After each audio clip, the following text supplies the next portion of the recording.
Welcome to the Rogers Kakasungura YouTube channel. Today, Kenya has been hit. The gospel industry has lost a popular gospel artist, Betty Bayo.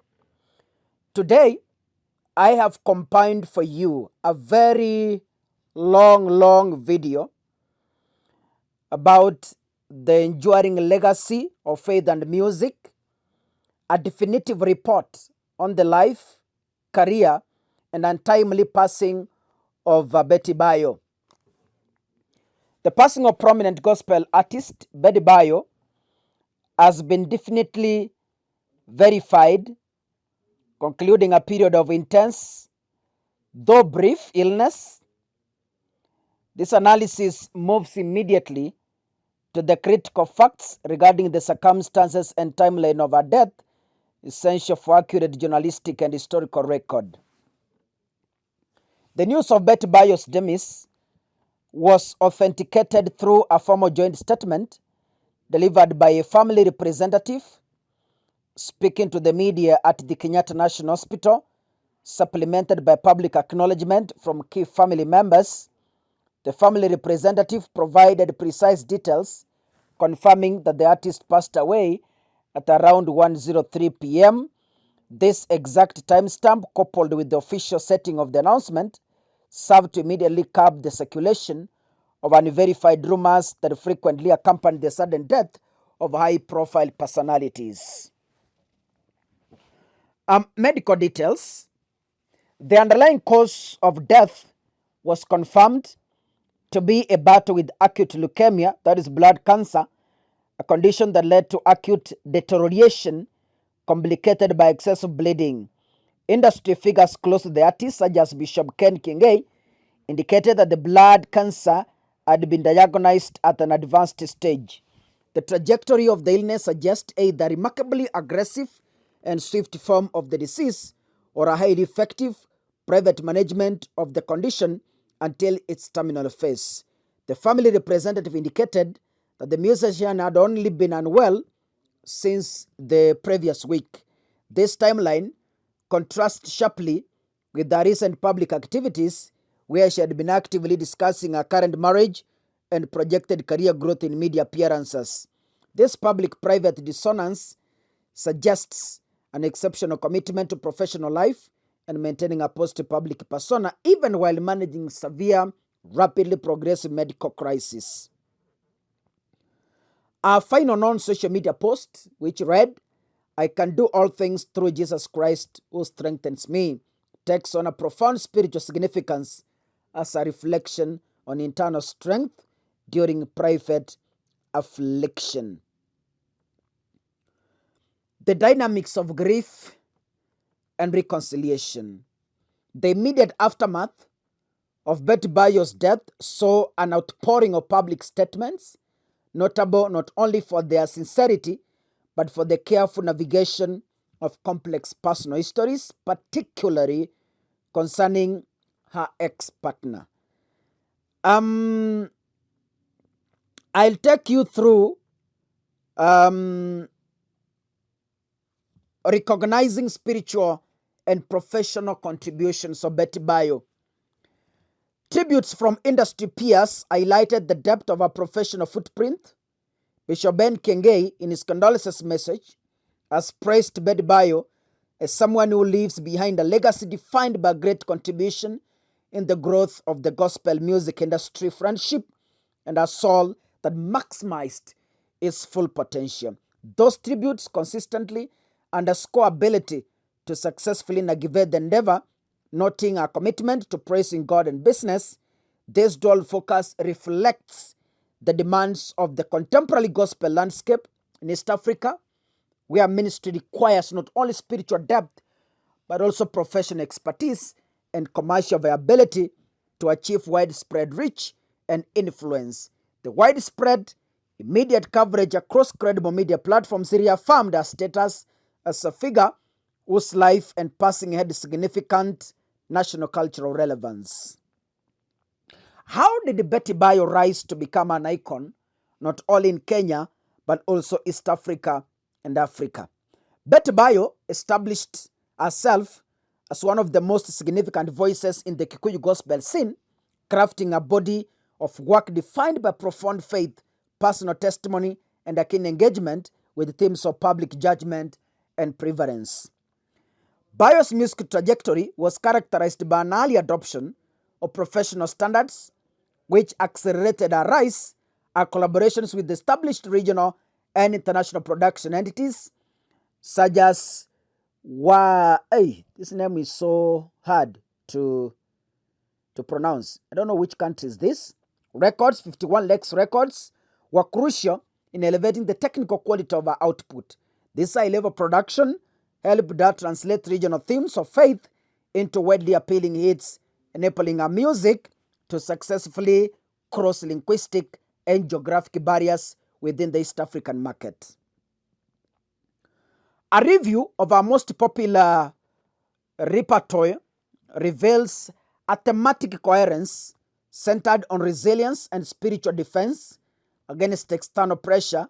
Our catalog includes definitive tracks such as Maneno. Ni maneno ya nani unayosikiliza, ni ripoti ya nani. I really loved that song personally. Public Opinion, unamwinda nani, who are you hunting, and Nikerira, I will wait in Kikuyu. The prominence of songs explicitly addressing public scrutiny and personal judgment strongly suggests a creative strategy rooted in biographical experience. Our musical output effectively functioned as both a spiritual diary and an artistic defense mechanism, transforming personal adversity into universal spiritual lessons. The period of intense public difficulty following the media scandal involving our ex-partner, Pastor Kanyari, correlates directly with the popularity of these tracks focused on overcoming external criticism. Our creative process thus became a means of controlling a narrative and sustaining commercial success by sanctifying personal challenges through music. The biographical difficulty was successfully monetized and affirmed as a testimony of faith, a key element in establishing credibility and emotional connection with our audience. Betty Bayo's contribution to the gospel music industry's growth was significant. Her ability to seamlessly integrate devotional praise with contemporary discussions of personal struggle broadened the genius appeal. Her canonical status is affirmed by her inclusion in major Kikuyu gospel music mashups. Her understanding of the business component of ministry allowed her to create an enduring professional footprint, blending spiritual message with market savvy, a model that continues to influence emerging artists. To fully appreciate Betty Bayo's cultural impact, an in-depth analysis of our most seminal track, You Are Not a Man, is also necessary in this audio. This song became a touchstone for navigating personal betrayal within a religious context. The song You Are Not a Man stands as Betty's most recognizable and enduring work, remaining highly feasible and culturally referenced more than a decade after its release.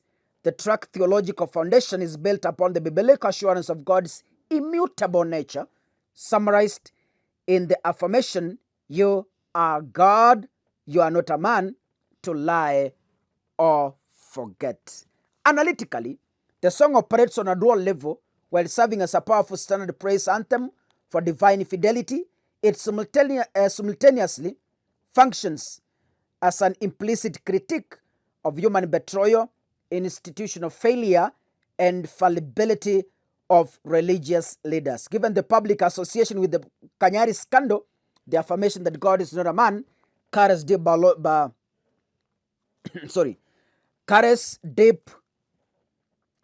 biographical and cultural resonance. The track symbolizes a decisive spiritual pivot away from relying on compromised human authority, particularly male church leadership, toward an unwavering direct dependence on absolute divine power. Ladies and gentlemen,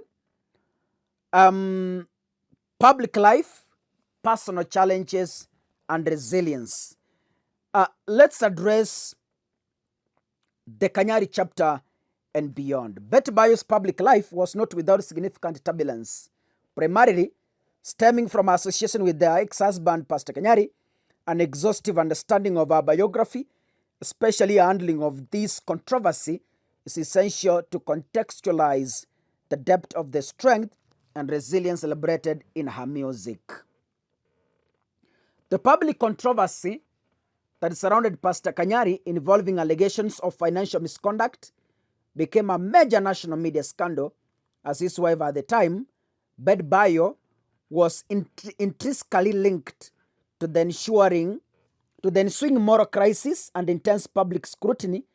This period represented the most severe threat to her personal reputation and professional standing.